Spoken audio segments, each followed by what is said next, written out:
الحمدللہ رب العالمین والعاقبۃ للمتقین والصلاة والسلام علی سید الانبیاء والمرسلین اما بعد فاعوذ باللہ من الشیطان الرجیم بسم اللہ الرحمن الرحیم قل هو اللہ احد اللہ الصمد لم یلد ولم یولد ولم یکن لہ کفوا احد صدق اللہ مولانا العلی العظیم۔ پڑھیں الصلاۃ والسلام علیک یا رسول اللہ، الصلاۃ والسلام علیک یا حبیب اللہ، الصلاۃ والسلام علیک یا نبی اللہ وعلی آلک واصحابک یا نور اللہ صلی اللہ تعالی علیہ وسلم۔ رب کعبہ کی بارگاہ میں دعا ہے مولا اپنے حبیب صاحب لولاک صلی اللہ تعالی علیہ وسلم کے صدقہ طفیل ہم تمام حاضرین اور سامعین کو تو ماہ رمضان المبارک کی برکت سے بھرپور مالا مال فرما۔ یا الہ العالمین، اس مغفرت والے عشرے کے جانے سے پہلے ہم سب کی، ہمارے والدین کی، ہمارے اہل وعیال کی اور تمام ایمان والے بھائیوں اور بہنوں کی مغفرت فرما۔ ہمیں خیر و عافیت کے ساتھ ماہ رمضان المبارک کا آخری عشرہ اور لیلۃ القدر نصیب فرما۔ میرے پیارے آقا علیہ الصلوۃ والتسلیم کے پیردیوانوں، ماہ رمضان المبارک پوری تیزی کے ساتھ ہمارے اور آپ کے سامنے سے رواں اور دواں ہے۔ ان قریب ماہ رمضان المبارک کا دوسرا عشرہ ہم سے رخصت ہوگا اور ہم اور آپ اس کے تیسرے اور آخری عشرے میں داخل ہو جائیں گے۔ آپ جانتے ہیں کہ رمضان المبارک کی 17 تاریخ یہ اسلام کی پہلی جنگ عظیم جنگ بدر کی تاریخ ہے، اور آج کے سنی دعوت اسلامی کے اس ہفتہ واری اجتماع میں میں انشاءاللہ آپ کے سامنے اسی جنگ عظیم کے حوالے سے اور اللہ رب العزت کی مدد کے حوالے سے اپنے شعور کے مطابق کچھ گفتگو کروں گا، اس نیت کے ساتھ کہ رب تبارک تعالی ہمیں اور آپ کو اس بات کو سمجھنے کی توفیق عطا فرمائے کہ اسلام کتنی قربانیوں کے بعد ہم تک اور آپ تک پہنچا ہے۔ میرے پیارے آقا علیہ الصلوۃ والتسلیم کے پیردیوانوں، آج وہ لوگ جو مسلمان ہو کر بھی دین پر عمل نہیں کرتے، وہ لوگ جو مسلمان ہو کر بھی قرآن و سنت پر عمل نہیں کرتے، وہ لوگ جو مسلمان ہو کر بھی حرام کاموں میں مبتلا ہیں، یقیناً یہ وہ لوگ ہیں کہ جو اسلام کی حقیقی عظمتوں سے آشنا نہیں ہیں۔ اگر اسلام کی تاریخ کا مطالعہ کریں، صحابہ اکرام کی زندگی کا مطالعہ کریں، نبی کریم صلی اللہ علیہ وسلم کی قربانیوں کا مطالعہ کریں، تو انہیں اچھی طرح سے اس بات کا احساس ہوگا کہ اسلام بہت آسانی سے ہم تک اور آپ تک نہیں پہنچا، بلکہ اللہ کے نیک بندوں نے اپنی جانوں کو قربان کیا ہے، تو ہزاروں قربانیوں کے بعد دین ہم تک اور آپ تک پہنچا ہے۔ میرے پیارے آقا علیہ الصلوۃ والتسلیم کے پیردیوانوں، صحابہ اکرام نے، شہداء اکرام نے، اولیاء اکرام نے دین کو بچانے کے لیے جو قربانیاں دی ہیں، آج کے دور میں اس کی دور دور تک مثال بھی نہیں پائی جا سکتی ہے۔ انہوں نے دین کی حفاظت کے لیے اپنا سب کچھ قربان کر دیا، لیکن ہم اور آپ ہیں کہ آج دین پر عمل کرنے کے لیے اپنا وقت قربان کرنے کو تیار نہیں ہیں، اپنا گھر چھوڑنے کو یعنی گھر سے نکلنے کو تیار نہیں ہیں، اپنا مال، وہ مال جو اللہ نے ہمیں عطا کیا ہے، مال قربان کرنے کے لیے تیار نہیں ہیں۔ لیکن صحابہ اکرام کی زندگی میں آپ دیکھیں تو انہوں نے صرف جو ہے تن من دھن قربان کرنے کا زبانی دعویٰ نہیں کیا تھا، بلکہ انہوں نے اسے عملی جامہ پہنایا تھا، اور عمل کے میدان میں اتر کر صحابہ اکرام نے اپنا تن من دھن سب کچھ اللہ اور اس کے رسول صلی اللہ علیہ وسلم کی رضا کے لیے قربان کر دیا تھا۔ اور یہ انہی کی قربانیوں کا نتیجہ ہے کہ 1450 سال ہو چکے، لیکن آج بھی نہ قرآن کو بدلا جا سکا ہے، نہ اسلام کو بدلا جا سکا ہے، اور نہ اللہ کے محبوب جناب محمد رسول اللہ صلی اللہ علیہ وسلم کی لائی ہوئی شریعت اور اسلام کے قانون اور احکام کو بدلا جا چکا ہے۔ میرے پیارے آقا علیہ الصلوۃ والتسلیم کے پیردیوانوں، اگرچہ اس 1450 سال میں اسلام نے بڑا اتار و چڑھاؤ دیکھا ہے، بہت سے دشمن آئے جن دشمنوں کا مقابلہ کیا، میرے پیارے آقا علیہ الصلوۃ والتسلیم کے پیروانوں، آج بھی اسلام مخالف قوتیں اسلام کو مٹانے کی یا اسلام کے اندر فیر بدل اور قرآن میں چینجز کرنے کی سازشوں میں مسلسل لگے ہوئے ہیں۔ آپ اگر اپنے ملک ہندوستان کی بات کریں تو آپ جانتے ہیں کہ ہمارے اپنے ملک ہندوستان میں بھی اسلام کے اوپر نہ جانے کتنے الزامات عائد کیے جاتے ہیں اور اسلامی قانون پر نہ جانے کتنی انگلیاں اٹھائی جاتی ہیں۔ تو یہ صرف آج کا طوفان و ہنگامہ نہیں ہے، بلکہ اس سے پہلے بھی کئی بار اسلام نے ایسے ہنگاموں کو دیکھا ہے، اسلام نے ایسے طوفان کا مقابلہ کیا ہے، لیکن ہر دور میں اللہ رب العزت نے اپنے کچھ ایسے بندوں کو پیدا فرمایا ہے کہ جن بندوں نے اپنی جانوں کی پرواہ کیے بغیر اسلام کی حفاظت کرنے کی کوشش کی ہے، اور انہی کی قربانیاں ہیں کہ اسلام صحیح سلامت ہم تک اور آپ تک آج پہنچا ہے۔ میرے پیارے آقا علیہ الصلوۃ والتسلیم کے پیروانوں، 2 ہجری میں اللہ رب العزت نے مسلمانوں پر روزہ فرض فرمایا، 2 ہجری میں زکوٰۃ کا حکم آیا، اور 2 ہجری ہی میں حضور اکرم صلی اللہ علیہ وسلم نے پہلی مرتبہ مسلمانوں کو جمع کر کے بجماعت عید کی نماز پڑھایا ہے۔ تو 2 ہجری کے ساتھ بہت سی تاریخیں جڑی ہوئی ہیں۔ اسی میں اسلام کی پہلی جنگ بھی پائی جاتی ہے کہ 2 ہجری 17 رمضان المبارک کو اسلام کی پہلی جنگ عظیم جنگ بدر واقع ہوئی۔ اس جنگ کے پیچھے وجہ کیا تھی؟ تاریخ نگاروں نے بڑی الگ الگ تاریخیں لکھی ہیں، لیکن تمام لکھنے والے جو ایک بات پر متفق ہیں وہ یہ ہے کہ مکہ معظمہ سے ہجرت کرنے کے بعد جب حضور اکرم صلی اللہ علیہ وسلم مدینہ منورہ تشریف لائے تو مدینہ منورہ میں اسلام تیزی کے ساتھ جو ہے پھیلنے لگ گیا تھا۔ وہ اسلام جو مکہ معظمہ میں بہت آہستہ آہستہ پھیل رہا تھا اور اکا دکا لوگ مسلمان بن رہے تھے، مدینہ منورہ تشریف لانے کے بعد وہ اسلام بہت تیزی کے ساتھ پھیلا، یہاں تک کہ پورے کے پورے قبیلے آتے تھے اور اسلام کے دامن سے وابستہ ہو جاتے تھے۔ ایسے میں مکہ کے کافروں کو بڑی تکلیف ہوئی، انہوں نے مدینہ منورہ میں رہنے والے کفار و مشرکین کو، یہود و نصارہ کو خط لکھا، اور خط لکھنے کے بعد انہیں مسلمانوں کے خلاف اکسایا اور کہا کہ یہ لوگ باغی ہیں جنہیں تم نے پناہ دے رکھا ہے، یا تو تم ان کا مقابلہ کرو یا تو تم ہمارے مقابلے کے لیے تیار ہو جاؤ۔ یعنی یہودیوں کو خط لکھ کر مکہ کے کافروں نے اس بات پر اکسایا کہ وہ مسلمانوں کے ساتھ جنگ کریں، یعنی اندرونی طور پر ان میں دشمنی ہو اور آپس میں جو ہے جنگ شروع ہو جائے۔ مکے والوں نے یہ سازش کی، حضور اکرم صلی اللہ علیہ وسلم کو اس بات کی خبر ہوئی،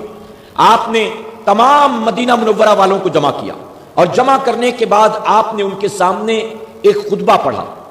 آپ نے ایک تقریر دی۔ میرے پیارے آقا علیہ الصلوۃ والتسلیم کے پیروانوں، آپ کا یہ خطبہ جو تھا شروع سے آخر تک اس میں امن و امان کی بات تھی، اس میں بھائی چارے کی بات تھی، اس میں اطمینان و سکون کی بات تھی، قتل و غارت گری کا کوئی ذکر نہیں تھا۔ یعنی میرے آقا صلی اللہ علیہ وسلم نے گویا اس بات کو واضح کیا کہ ہم مکے سے ہجرت کر کے یہاں اگرچہ آ گئے لیکن ہم سے تمہیں کوئی خطرہ نہیں ہے، تم جس طرح سے زندگی اطمینان و سکون سے گزارتے تھے اسی طرح سے مدینے میں اطمینان و سکون و آزادی کے ساتھ زندگی گزارو، ہم کسی کا حق پامال کرنے نہیں آئے ہیں بلکہ ہم بھی یہاں کی آزاد ہوا میں اپنی زندگی کو گزارنے کے لیے آئے ہیں۔ حضور اکرم صلی اللہ علیہ وسلم کے اس خطبے کو، آپ کی تقریر کو سننے کے بعد جو یہودی تھے انہوں نے جنگ کا ارادہ ترک کر دیا، گویا مکے کے کافر اپنے منصوبے میں فیل ہو گئے، انہوں نے دیکھا کہ ہماری چال نہیں چلی۔ اب وہ انتظار میں بیٹھے تھے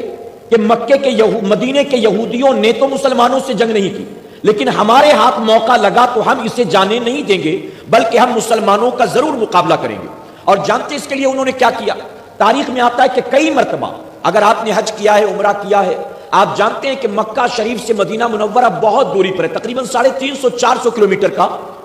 جو ہے ڈسٹینس ہے، اتنی دوری ہے، لیکن اس کے باوجود مکے کے شریر لوگ مدینہ منورہ کے قریب تک آتے تھے اور مدینے کے لوگوں کی چراگاہوں میں جو جانور چارہ چرتے تھے ان جانوروں کو وہ اپنے ساتھ اٹھا کر مکے لے جاتے تھے، یعنی چھیڑ چھاڑ کی مسلسل کوشش وہ کر رہے تھے۔ اسی طرح سے ہجرت کے 2 سال ہو گئے، مکے کے کافروں نے ایک منصوبہ رچا کہ جتنا بھی کاروبار ہم اس وقت کریں گے اس کاروبار میں جو منافع ہوگا اس منافع کا ایک خاص حصہ ہم اپنے پاس جمع کریں گے بطور فنڈ، اور اس فنڈ کے ذریعے ہم اسلحہ تیار کریں گے، ہم جو ہے جنگ کا سامان اکٹھا کریں گے اور مسلمانوں سے جب کبھی جنگ ہو تو ہم اسی مال کو اس کام میں استعمال کریں گے۔ تو یہ سارا پلان مکے میں چل رہا تھا۔ اسی درمیان ابو سفیان جو تھا مکے کا سردار، وہ ایک تجارتی قافلہ لے کر ملک شام گیا تھا اور وہ ملک شام سے واپس مکہ معظمہ کی طرف پلٹ رہا تھا، یعنی تجارت کا سامان بیچ کر اچھا خاصا مال کما کر وہ لوٹ رہا تھا۔ اس تجارتی قافلے میں بھی مکے کے بڑے بڑے سرداروں کا مال تھا۔ ابو سفیان کی قیادت میں 40 لوگ تجارتی قافلہ لے کر گئے تھے، اور اس تجارتی قافلے کے حوالے سے یہ بات طے ہوئی تھی کہ جو بھی پروفٹ ہوگا اس پورے منافع کو جو ہے مسلمانوں کی جنگ کے لیے استعمال کیا جائے گا، مسلمانوں کے خلاف جنگ میں استعمال کیا جائے گا۔ سارا پلان تیار کر رکھا تھا، بس موقع کے انتظار میں تھے۔ حضور اکرم صلی اللہ علیہ وسلم کو جب خبر ہوئی تو آپ نے صحابہ اکرام کی ایک میٹنگ بٹھائی جس میں مہاجرین بھی تھے، انصار بھی تھے، یعنی وہ جو مدینے کے رہنے والے تھے انہیں انصاری صحابہ کہا جاتا ہے، اور جو ہجرت کر کے مدینہ سے آئے تھے، مکہ معظمہ سے آئے تھے، انہیں مہاجر کہا جاتا ہے، یعنی ہجرت کرنے والے۔ میرے پیارے آقا علیہ الصلوۃ والتسلیم کے پہلوانوں تو دونوں کو جمع کیا، اور جمع کرنے کے بعد حضور اکرم صلی اللہ علیہ وسلم نے فرمایا کہ میری رائے یہ ہے کہ ابو سفیان کا تجارتی قافلہ جو ملک شام سے تجارت کر کے واپس مکے جا رہا ہے، اگر ہم درمیان میں ان پر حملہ کر دیں تو انہوں نے جو کچھ کمایا ہے وہ سارا مال ہمارے ہاتھ لگ جائے گا، اور جب وہ مال ہمارے ہاتھ لگ جائے گا تو انہی سے مقابلہ کرنے میں وہ مال ہمارے لیے مددگار ثابت ہوگا۔ اس کی وجہ یہ تھی کہ جو صحابہ اکرام ہجرت کر کے آئے تھے ان کے پاس تو سر چھپانے کو چھت تک نہیں تھا، کسی کے پاس ایک جوڑا کپڑا تھا، اسی ایک جوڑے کپڑے میں وہ گزارا کرتا تھا، کوئی کاروبار نہیں، کوئی مال و دولت نہیں، یہاں تک کہ جو مکہ معظمہ میں بڑے دولت مند کہلاتے تھے، ہجرت کے وقت وہ ساری دولت کو ٹھوکر مار کر خالی ہاتھ جو ہے مدینہ منورہ آ گئے تھے۔ تو مسلمانوں کے پاس اس وقت گویا سرمایہ، اسلحہ، ہتھیار کچھ بھی نہیں تھا، نہ کھانے پینے کا اتنا سامان و فراوانی تھی۔ اب ایسے میں اگر حملہ ہو جاتا تو مقابلہ کرنے کے لیے کچھ تو تیاری چاہیے، تو اسی تیاری کے طور پر حضور اکرم صلی اللہ علیہ وسلم نے یہ مشورہ دیا۔ اب تمام لوگوں نے متفق ہو کر اسے قبول کر لیا۔ فرمایا گیا حضور اکرم صلی اللہ علیہ وسلم 313 صحابہ اکرام کو لے کر اب مدینہ منورہ سے نکلے میدان بدر کی طرف، کہ ملک شام جو قافلہ گیا تھا وہ جب مکہ معظمہ واپس جاتا تو درمیان میں میدان بدر آتا تھا۔ یہ میدان بدر جو ہے مدینہ منورہ سے 80 میل کی دوری پر ہے۔ وہاں پر 3 کنویں تھے، ان میں ایک کنواں جو تھا اس کا مالک یہودی تھا، اس کنویں کے مالک کا نام بدر تھا، اسی کی نسبت سے اس میدان کو بھی میدان بدر کہتے تھے۔ تو یہ جو تجارتی قافلہ مکے سے آتا جاتا تھا تو میدان بدر میں یہ آرام کے لیے رکا کرتے تھے۔ تو حضور اکرم صلی اللہ علیہ وسلم اسی نیت سے، اسی ارادے سے نکلے کہ ہم میدان بدر تک پہنچیں گے، انہیں گرفتار کریں گے اور ان کا مال لوٹ لیں گے۔ قتل غارت گری کی کوئی بات نہیں تھی، خون بہانے کی، مارنے کی کوئی بات نہیں تھی، صرف جو ہے قبضہ کر کے مال لینا تھا۔ اب یہ یہاں سے نکلے، میرے پیارے آقا علیہ الصلوۃ والتسلیم کے پہلوانوں جب یہ نکلے تو بالکل نہتھے تھے۔ فرمایا گیا کہ 2 صحابی ایسے تھے جن کے پاس گھوڑا تھا، یعنی وہ گھڑ سوار تھے، گھوڑا تھا۔ 70 تھے جن کے پاس اونٹ تھے، اور 8 لوگ تھے تقریباً جن کے پاس تلواریں تھیں، علاوہ اس کے باقی لوگ خالی ہاتھ آئے تھے۔ اب جانتے جو خالی ہاتھ آئے تھے ان میں کچھ ایسے تھے جنہوں نے کھجور کی لکڑی ہاتھ میں اٹھا رکھی تھی۔ اب کھجور کی لکڑی ظاہر ہے کہ میدان جہاد میں لے کر جانا یہ عقل مندی کی بات تو نہیں ہے، میدان جنگ میں لے کر جانا کھجور کی لکڑی، جہاں مقابلہ تیر تلوار کا ہو، جہاں مقابلہ گھوڑے اونٹ کا ہو، وہاں پر کھجور کی ٹہنی بلا کیا کام دینے والی۔ لیکن وہاں مقصد جو تھا وہ جنگ تھا بھی نہیں، بلکہ صرف انہیں ڈرا دھمکا کر ان کے مال پر قبضہ کرنا تھا۔ میرے پیارے آقا علیہ الصلوۃ والتسلیم کے پہلوانوں، ابو سفیان چونکہ قریش کے سردار میں سے تھا، بڑا تجربے کار تھا، اسے بھنک لگ گئی، اس نے فوراً جو ہے اس راستے کو بدلا اور وہ دوسری طرف سے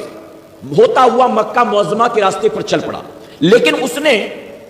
حفاظت کے طور پر ایک شخص تھا جس کا نام تھا زمزم بن عمرو غفاری، زمزم بن عمرو غفاری کو تیار کیا اور کہا کہ تو تیزی سے گھوڑا بڑھا یا اونٹ کو بڑھا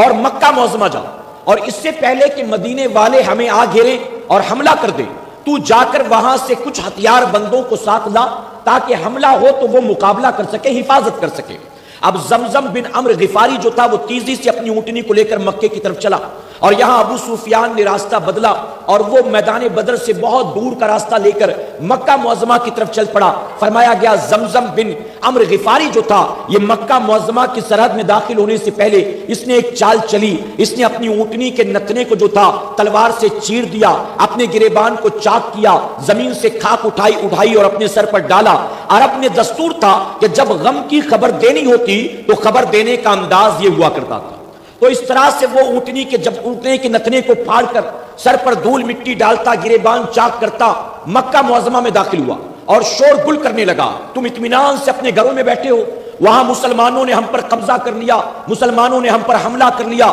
ہمارا سارا مال ہتھیا لیا، ہمارے لوگوں کو قتل کر دیا۔ اب جب زمزم غفاری یوں شورگل کرنے لگا، ہنگامہ بپا ہو گیا پورے مکے میں، وہ تو پہلے سے چڑے بیٹھے تھے، اب ان کے ہاتھ موقع لگ گیا، انہوں نے فوراً جو ہے اعلان کرنا شروع کیا۔ ہر طرف سے تقریباً 950 ہتھیار بند ہاتھ میں تلوار لہراتے ہوئے نکل آئے، ہر گلی کوچے سے آواز آتی تھی، خون کا بدلہ خون، خون کا بدلہ خون۔ اب ابو جہل کی قیادت میں تقریباً 950 کی فوج اکٹھا ہوئی، اور اکٹھا ہونے کے بعد میرے پیارے آقا علیہ الصلوۃ والتسلیم کے پیروانوں، ابو جہل نے اعلان کیا، ہم جس موقع کی طاق میں بیٹھے تھے موقع ہاتھ لگ گیا ہے، ہم نے اس کی پہل نہیں کی بلکہ مسلمانوں نے خود ہمارے ساتھ چھیڑ چھاڑ کیا، اب یہ موقع ہاتھ سے نہیں جانے دیں گے بلکہ ہمیں موقع ملا ہے، ہم صف ہستی سے مسلمانوں کو، پیغمبر اسلام کو اور اسلام کو مٹا کر رکھ دیں گے۔ اس نے چاروں طرف جو ہے اس طرح کا اعلان کر دیا، لوگوں کا خون جو تھا جوش مارنے لگا، ہر طرف سے تیاریاں شروع ہو گئی۔ فرمایا گیا اب فوج کو تیار کر کے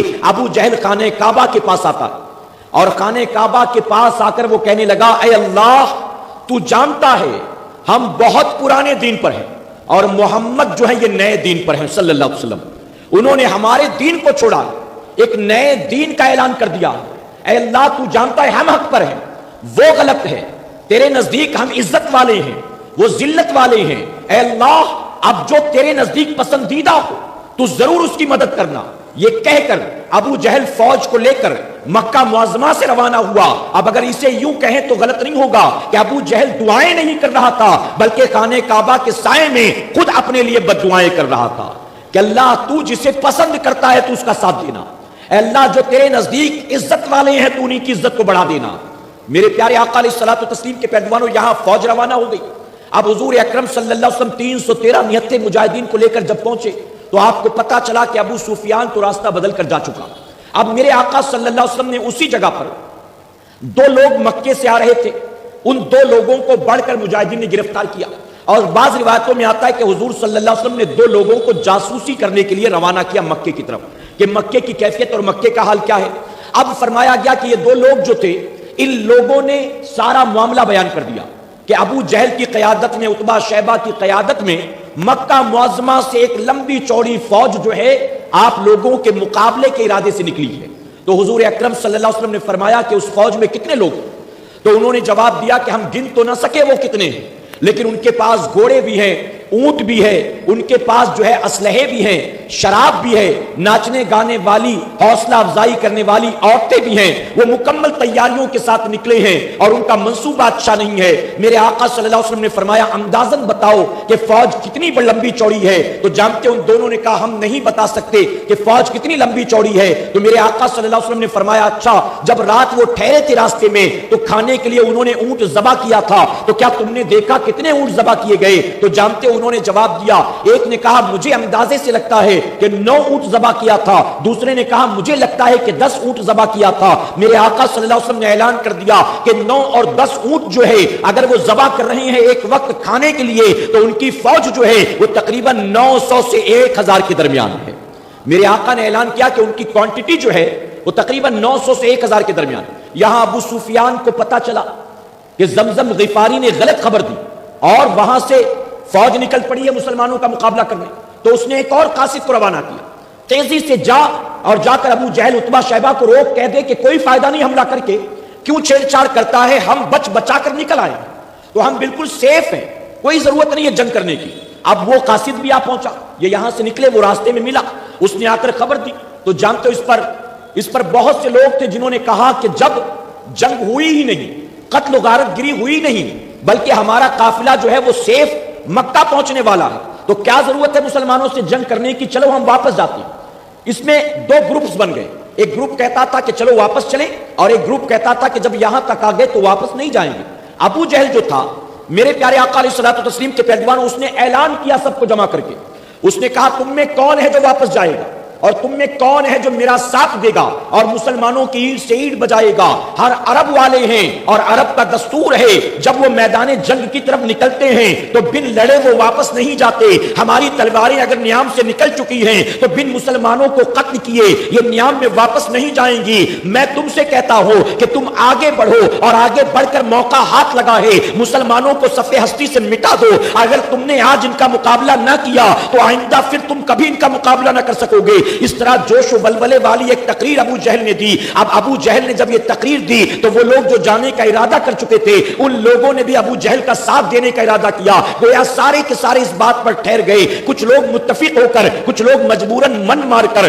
لیکن سارے تیار ہو گئے کہ ہم چلیں گے اور مسلمانوں کا مقابلہ کریں گے. اب جو قاصد آیا تھا اس قاصد کو ابو جہل نے بھیجا کہ تو ابو سفیان کے پاس جا اور ابو سفیان سے کہہ دے کہ اب مکے نہ جا بلکہ تو اپنے ساتھیوں کو لے کر یہاں آ جا اور ہمارے ساتھ تو بھی جنگ میں شریک ہو جا. ابو سفیان کو بھی پیغام پہنچایا گیا. 40 لوگوں کا دستہ لے کر ابو سفیان بھی آئے, شریک ہو گئے. ابو سفیان نے بھی ابو جہل کو بڑا سمجھانے کی کوشش کی لیکن وہ بڑا ضدی تھا, ماننے کو تیار نہیں تھا. میرے پیارے آقا علیہ الصلوۃ والتسلیم کے پیروانوں, آخرکار یہ میدان بدر کی طرف روانہ ہوتے ہیں. حضور اکرم صلی اللہ علیہ وسلم 16 رمضان المبارک کو فرمایا گیا آپ بھی صحابہ اکرام کو لے کر میدان بدر کی طرف روانہ ہوئے, لیکن وہاں پہنچنے سے پہلے آپ نے دوبارہ صحابہ کو جمع کیا اور جمع کر کے میرے آقا صلی اللہ علیہ وسلم نے فرمایا کہ میرے صحابیوں اب اس وقت ہمارے سامنے 2 مارکہ ہے. ایک تو ابو سفیان جو جا رہا ہے تجارتی قافلہ لے کر, ہم آگے بڑھیں اور جا کر اس کو گرفتار کر لیں, یا تو ہم چلیں اور مکے سے جو کفار کا لشکر آیا ہے ہم اس کا مقابلہ کر لیں. بتاؤ تمہاری کیا رائے ہے؟ تو فرمایا گیا اکثر صحابہ ایسے تھے, خاص کر کے جو انصاری تھے, اکثر یہ کہتے تھے کہ جنگ کر کے فائدہ نہیں, چلو ابو سفیان کے لشکر قافلے پر حملہ کریں اور وہاں چل کر ہم تجارتی مال کو لوٹ لیں, ہم اس پر قبضہ کر لیں. حضور اکرم صلی اللہ علیہ وسلم نے اس پر کوئی جواب نہ دیا. صدیق اکبر سمجھ گئے, عمر فاروق اعظم فوراً سمجھ گئے کہ ان کا منشا کیا ہے, مرضی رسول کیا ہے. فوراً صدیق اکبر نے کہا یا رسول اللہ صلی اللہ علیہ وسلم ہم چاہتے ہیں کہ ہم آگے بڑھ کر مکے کے کفار و مشرکین کا مقابلہ کریں. سیدنا عمر فاروق اعظم نے بھی یہی کہا, یہاں تک کہ صحابہ نے متفق ہو کر یہ جواب دیا کہ جو حضور اکرم صلی اللہ علیہ وسلم کا فیصلہ ہے ہمیں وہ فیصلہ منظور ہے. اس کے بعد جانتے ہو میرے آقا صلی اللہ علیہ وسلم نے انصاری صحابہ کی طرف دیکھا, یعنی جو مدینے کے باشندے تھے وہ خاموش بیٹھے تھے, تو اس پر جانتے ہو ایک انصاری صحابی کے جو ایک قافلے کے ایک جو ہے قبیلے کے سردار تھے وہ کھڑے ہو گئے اور انہوں نے کھڑے ہو کر کہا یا رسول اللہ صلی اللہ علیہ وسلم ہم نے یہ سمجھا کہ صدیق اکبر نے جواب دے دیا یہ جواب کافی ہے, عمر فاروق اعظم نے جواب دے دیا یہ جواب کافی ہے, لیکن آپ ہماری طرف دیکھتے ہیں تو یا رسول اللہ صلی اللہ علیہ وسلم آپ سن لیں ہم موسیٰ علیہ السلام کی قوم کی طرح نہیں ہیں کہ جب من و سلوہ کھانے کی بات آئی تو انہوں نے موسیٰ علیہ السلام کا بہت ساتھ دیا, لیکن جب کافروں سے لڑنے کی بات آئی تو انہوں نے کہا موسیٰ اس پر ہم تمہارا ساتھ نہیں دیں گے, اب یہ معاملہ تمہارا اور تمہارے رب کا ہے, تم جانو اللہ جانے, ہم اس پر تمہاری مدد نہیں کریں گے. اے یا رسول اللہ صلی اللہ علیہ وسلم ہم قوم موسیٰ کی طرح نہیں ہیں, بلکہ ہم نے جس وقت آپ کے ہاتھوں پر اسلام قبول کیا تھا اس وقت اپنی جانیں بھی ہم نے آپ کے حوالے کر دی تھی, اپنا مال بھی ہم نے آپ کے حوالے کر دیا تھا. اگر آپ ہمیں حکم دیں کہ پہاڑوں سے ٹکرانا ہے تو ہم پہاڑوں سے بے چوچرا ٹکرا جائیں گے, اگر کہیں گے سمندروں میں گوتا لگانا ہے تو ہم بے چوچرا سمندروں میں کودنے کو تیار ہیں. اگر آپ ہمیں حکم دیں کہ ہمیں جلتی ہوئی آگ میں کودنا ہے آپ کے حکم پر جلتی ہوئی آگ میں کودنے کو تیار ہیں, آپ کی جو مرضی ہے اے آقا ہم اس کے لیے تیار ہیں. فرمایا گیا حضور اکرم صلی اللہ علیہ وسلم اپنے ہتھیار اپنے ہاتھ میں تلوار لے کر جرح باندھ کر باہر نکلتے ہیں. اب تمام مہاجر و انصاری صحابہ جو تھے وہ سمجھ گئے کہ حضور اکرم صلی اللہ علیہ وسلم کا ارادہ جو ہے وہ کفار مشرکین سے جنگ کا ہے. اب فرمایا گیا تمام صحابہ تیار ہیں, اس میں کچھ 9 عمر کے بچے بھی ہیں, انہیں واپس کیا جاتا ہے اور 313 مجاہدین کو لے کر میرے آقا صلی اللہ علیہ وسلم میدان بدر کی طرف پہنچتے ہیں. 17 رمضان المبارک کو جب میدان بدر میں پہنچتے ہیں تو جانتے ہو بہت سے صحابی ایسے تھے جن کا روزہ تھا اور بہت سے ایسے تھے حضور اکرم صلی اللہ علیہ وسلم کے حکم پر جنہوں نے روزہ افطار کر لیا تھا. اور جانتے ہو روزے داروں کا حال بھی کیا تھا, کسی کے پاس ایک کھجور تھی, آدھی سحری میں کھاتا تھا, آدھا افطار کے لیے رکھتا تھا, اور کئی ایسے تھے جو ایک ہی کھجور کو چوس کر سحری بھی کرتے تھے, اسی سے افطار بھی کرتے تھے. یہ کیفیت تھی تھی صحابہ کرام کی اور یہ معاملات تھے۔ میرے پیارے آقا علیہ الصلوۃ والتسلیم کے پیروانوں، جب میدان بدر میں پہنچے تو جو کنواں تھا بدر کا اس پر کافروں نے قبضہ کر لیا تھا۔ انہوں نے اپنے خیمے ایسی زمین پر گاڑ دیے تھے جو زمین ریتیلی تھی، یعنی جہاں کی زمین بہت آسانی سے چلنے پھرنے کے لائق تھی، زمین سخت تھی۔ اب صحابہ کرام جب پہنچے ہیں تو ان کے لیے پانی کا بھی کوئی انتظام نہیں تھا، اسی طرح سے زمین جو تھی وہ ایسی تھی کہ جس میں چلنا پھرنا بڑا دشوار تھا۔ میرے پیارے آقا علیہ الصلوۃ والتسلیم کے پیروانوں، وہاں شیطان نے وسوسہ پیدا کرنے کی کوشش کی، شیطان نے صحابہ کے دلوں میں یہ بات ڈالنے کی کوشش کی کہ دیکھو کفار و مشرکین کی فوج کو دیکھ لو، اگر تم ان سے ٹکراؤ گے تو یہ خودکشی کرنے کی طرح ہوگا، اگر تم ان سے ٹکراؤ گے تو تمہارے پاس اسلحے بھی نہیں ہے ان کا مقابلہ کرنے کے لیے، ان کے پاس پینے کو پانی ہے، تمہارے پاس پینے کو پانی نہیں ہے، ان کی زمین اچھی ہے، چلنے پھرنے میں آسانی ہے، تمہارے پاس تو اچھی زمین نہیں بلکہ تم چلتے ہو تو تمہارے پیر زمین میں دھس جاتے ہیں۔ اب صحابہ کرام کے دلوں میں شیطان نے یہ وسوسہ پیدا کیا، فرمایا گیا اچانک جو ہے آندھی آتی ہے اور اس آندھی طوفان نے سارا نقشہ بدل کر رکھ دیا۔ اچانک آندھی آتی ہے، اس کے بعد بارش شروع ہو جاتی ہے، جب بارش شروع ہو گئی تو جس زمین کے اوپر کفار مشرکین ٹھہرے تھے وہ زمین دلدل میں تبدیل ہو گئی ہے، ان کا چلنا پھرنا اس زمین پر دشوار ہو گیا ہے، اور صحابہ اکرام کی جو زمین تھی جہاں وہ پہلے چل نہیں پاتے تھے اس ریتیلی زمین پر جب پانی پڑا ہے تو زمین سخت ہو گئی ہے اور چلنے میں صحابہ کے لیے آسانی ہو گئی ہے۔ آسمان سے مسلسل بارش ہوتی رہی،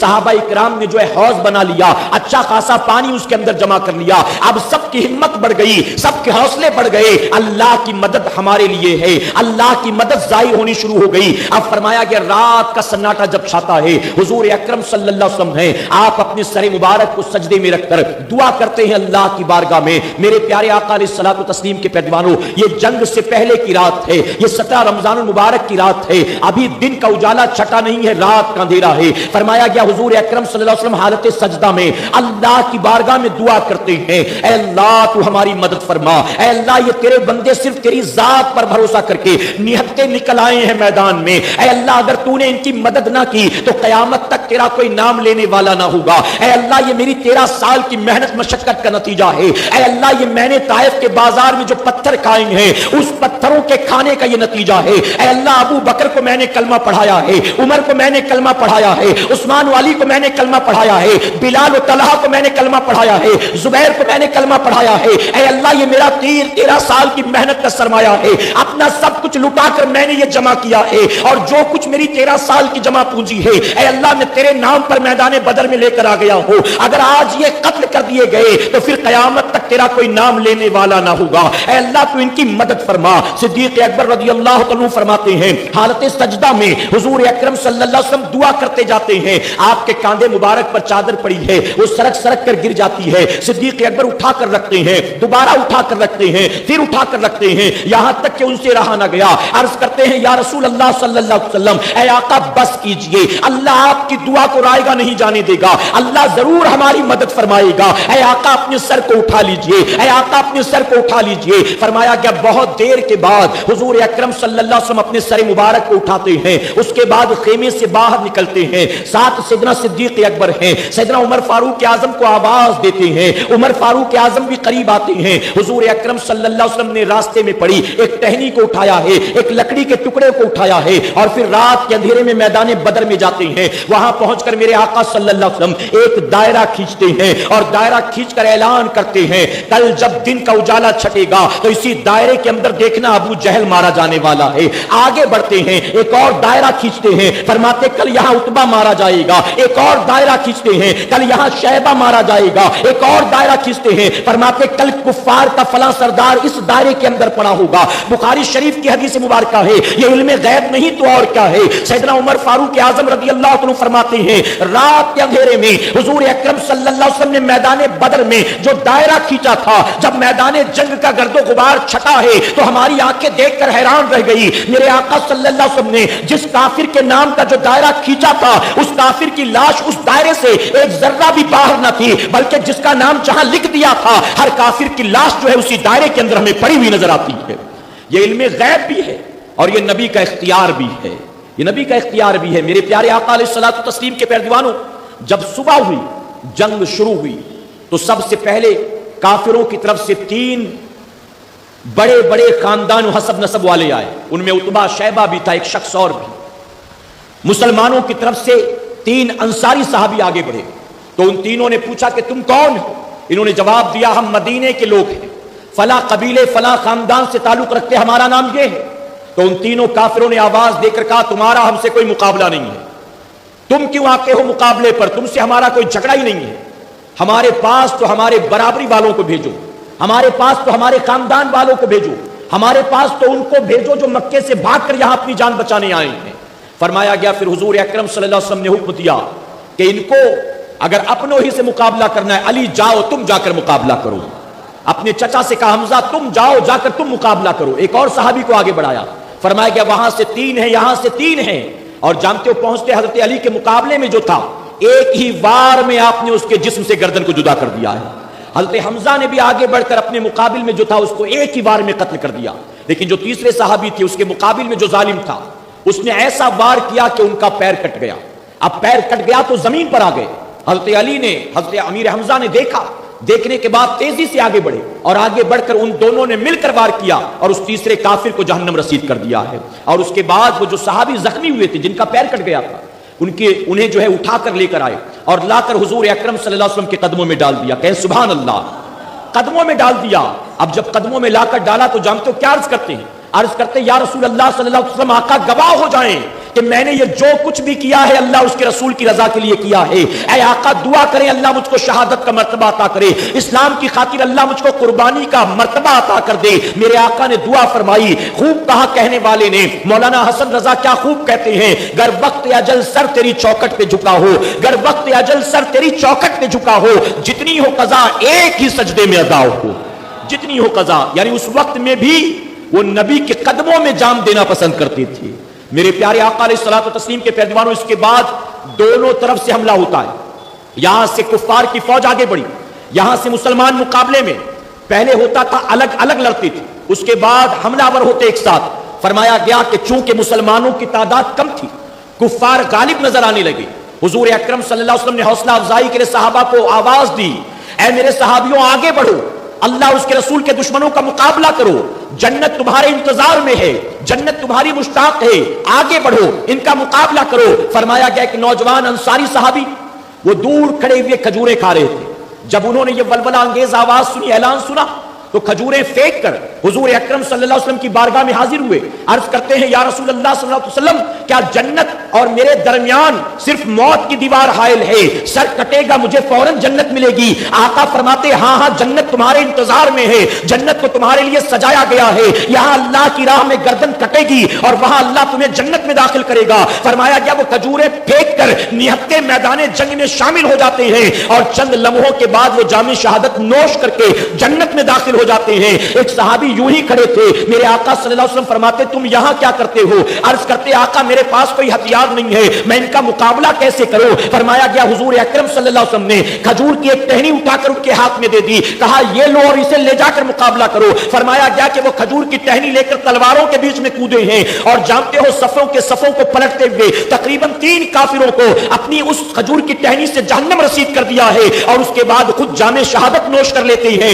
اے مسلمانوں، یہاں ہمارے اور آپ کے لیے جو درس و جو پیغام ملتا ہے، جو سب سے اہم بات سمجھنے کی ہے وہ یہ ہے کہ کل تک جب اللہ کے برگزیدہ بندے، کل تک جب صحابہ اکرام جو ہے اللہ کی ذات پر بھروسہ کرتے تھے، حضور کے نام پر نکلا کرتے تھے، جب وہ اسباب پر نہیں خالق کے اسباب پر بھروسہ کرتے تھے، تو اس وقت کھجور کی ٹہنی بھی میدان جنگ میں تلوار کا کام کیا کرتی تھی۔ اور آج تلوار ہو کر بھی اگر ہم ذلیل و خوار ہوتے ہیں، آج پیٹرول ہو کر بھی اگر ہم مارے جا رہے ہیں، آج ریال و دھن دولت ہو کر بھی اگر ہمارے تختے اور حکومتیں پلٹی جا رہی ہیں، ہم رسوا اور ذلیل کیے جا رہے ہیں، تو اس کی وجہ صرف اور صرف ایک ہے کہ کل کا مسلمان خالق اسباب پر بھروسہ کرتا تھا اور آج کا مسلمان اسباب پر بھروسہ کرتا ہے۔ ہم نے سمجھا امریکہ ہماری مدد کرے گا، ہم نے سمجھا اسرائیل ہماری مدد کرے گا، ہم نے سمجھا کہ سعودی عرب کا عربی ہماری مدد کرے گا، ہم نے سمجھا ہند کی حکومت ہماری مدد کرے گی۔ اے سرکار مدینہ علیہ الصلوۃ والتسلیم کے پیروانوں، اگر مسلمانوں کے دلوں سے اس ساری مدد کا خیال نکل جائے اور وہ صرف اللہ کی ذات پر توکل کر لے، اللہ کی ذات پر بھروسہ کر لے، تو یقیناً وہ دن دور نہیں ہے۔ کل بھی میرے رب نے میدان بدر میں صحابہ کی مدد کی تھی، آج بھی وہ مسلمانوں کی مدد کرنے پر قادر ہے۔ میرے پیارے آقا علیہ الصلوۃ والتسلیم کے پیروانوں، ایک صحابی رسول فرماتے ہیں کہ میں میدان جنگ میں تھا، کافروں کا مقابلہ چل رہا ہے، میں نے دیکھا کہ 11 سال کا بچہ، ایک 11 سال کا نو عمر لڑکا، اس نے آ کر میری چادر کو کھینچا. میں نے اس کی طرف دیکھا تو مجھ سے کہنے لگا کہ چچا مجھے بتائیں ابو جہل کہاں ہے. ابھی میں اس کا جواب دیتا کہ بائیں جانب سے دوسرے بچے نے چادر کھینچی جس کی عمر 12 یا 13 سال تھی. میں نے اس کی طرف دیکھا تو اس نے بھی مجھ سے کہا چچا مجھے بتائیں ابو جہل کیا ہے. تو میں نے ان دونوں بچوں سے کہا کہ بیٹا میدان جہاد میں ابو جہل کو تلاش کرتے ہو وجہ کیا ہے؟ تو بچے کہنے لگے کہ ہم نے سنا ہے کہ وہ ہمارے آقا صلی اللہ علیہ وسلم کو بڑا گالیاں دیتا ہے، وہ بہت برا بھلا کہتا ہے. سنو، جب ہم اپنے گھر سے نکلے تھے، ہم دونوں بھائی ہیں، ہم جب اپنے گھر سے نکلے تھے تو ہماری ماں نے ہمیں یہ وصیت کر کے بھیجا تھا بیٹا یا تو ابو جہل کے ہاتھوں اپنی جان قربان کر دینا یا تو اللہ کے نبی کے دشمن کو اپنے ہاتھوں سے جہنم میں پہنچا دینا. تو ہم دیکھنا چاہتے ہیں کہ وہ ظالم ہے کہاں، یا تو اس سے لڑ کر اپنی جان قربان کر دیں گے یا تو ہم جو ہے اس کو قتل کر کے جہنم رسید کر دیں گے. وہ صحابی کہتے ہیں ابھی گفتگو چل رہی تھی، اچانک میں نے دیکھا ابو جہل اپنے گھوڑے پر بیٹھا اکڑتا ہوا یہاں وہاں گھوم رہا تھا. میں نے فوراً اشارہ کیا، وہ دیکھو تمہارا شکار تمہارے سامنے ہے. ابھی اتنا کہنا ہی تھا کہ وہ دونوں بچے جو تھے اپنے ہاتھوں میں ننھی ننھی تلوار لے کر آئے تھے، تیزی سے ابو جہل کی طرف دوڑتے ہیں. ابو جہل سنبھل بھی نہیں پایا تھا کہ ان بچوں نے نیچے سے حملہ کرنا شروع کر دیا. اب جب پیر پر دونوں طرف سے تلواریں لگی تو اچانک ہوئے حملے کی تاب نہ لا سکا، ابو جہل زمین پر گر گیا. اب جب گھوڑے سے زمین پر آ گیا تو دونوں بھائیوں نے حملہ کرنا شروع کر دیا. اسی درمیان ابو جہل کا بیٹا اکرمہ دور سے دیکھتا تھا. جب اپنے باپ کی حالت دیکھی، اکرمہ تلوار لے کر دوڑتا ہوا آیا اور آنے کے بعد اس نے تیزی سے تلوار ماری. ایک صحابی رسول جن کی عمر 11 سال تھی، جن کا نام حضرت معاذ تھا، فرمایا گیا ان کے ہاتھ پر تلوار لگی. جب ہاتھ پر تلوار لگی تو ہاتھ کٹ گیا، لیکن کٹ کر جسم سے جدا نہیں ہوا بلکہ وہ جو ہے چمڑی کے ذریعے لٹک گیا. انہوں نے بائیں ہاتھ میں تلوار لی اور تلوار لے کر ایک بھائی جو تھا وہ ابو جہل کو مارتا رہا اور دوسرے نے ابو جہل کے بیٹے اکرمہ کا پیچھا کرنا شروع کر دیا. فرمایا گیا اکرمہ کڑیل جوان تھا، لیکن جب 11 سال کے حضرت معاذ نے میدان بدر میں اسے دوڑایا ہے تو اتنی تیزی سے جان بچا کر بھاگتا تھا کہ جیسے اس کے پیچھے کوئی بچہ نہیں بلکہ اللہ کا شیر چلا آتا ہو. فرمایا گیا کہ حضرت معاذ جا تو رہے تھے لیکن وہ کٹا ہوا ہاتھ جو تھا خود فرماتے ہیں کہ میرے پیروں کے بیچ میں آ جاتا تھا، مجھے چلنے میں تکلیف ہوتی تھی. تو جانتے ہو انہوں نے کیا کیا؟ فرماتے ہیں میں نے کٹے ہوئے ہاتھ کو زمین پر رکھا ہے، اس کے بعد میں نے اس پر اپنا پیر رکھا ہے اور پیر رکھ کر میں نے اس کو اتنی زور سے کھینچا ہے کہ جو چمڑی لگی تھی وہ چمڑی بھی الگ ہو گئی. اب وہ ہاتھ جسم سے جدا ہو گیا تو مقابلہ کرنے میں آسانی ہو گئی. اور فرماتے اسی طرح سے میں نے کٹے ہوئے ہاتھ سے پورے دن بھر جو ہے جہاد کیا ہے میدان بدر میں. اللہ اکبر. میرے پیارے آقا علیہ الصلوۃ والتسلیم کے پیروانوں، اس طرح سے کئی واقعات ملتے ہیں میدان بدر میں. حضور اکرم صلی اللہ علیہ وسلم اللہ کی بارگاہ میں سجدہ ریز ہو جاتے ہیں، اللہ کی بارگاہ میں دعا کرنا شروع کرتے ہیں، اے اللہ وقت آ گیا ہے اپنے وعدے کو پورا کرنے کا، اے اللہ تو اپنی مدد کو بھیج دے، اے اللہ یہ تیرے بندے تیری ذات پر بھروسہ کر کے اتر آئے ہیں میدان جہاد میں، اے اللہ اپنی مدد کو بھیج دے. فرمایا گیا حضور اکرم صلی اللہ علیہ وسلم دعا کر رہے تھے، پھر سجدے سے سر اٹھاتے ہیں اور مسکرا کر فرماتے ابو بکر دیکھو وہ جبرائیل علیہ السلام چلے آتے ہیں، اپنے ساتھ فرشتوں کی جماعت لے کر آتے ہیں. سیدنا علی کرم اللہ وجہ الکریم فرماتے ہیں کہ سب سے پہلے جبرائیل علیہ السلام اپنے ساتھ 1000 فرشتوں کو لے کر اترے ہیں. آپ آئیں تو حضور کے داہنی طرف آئیں ہیں کہ صدیق اکبر بھی داہنی طرف تھے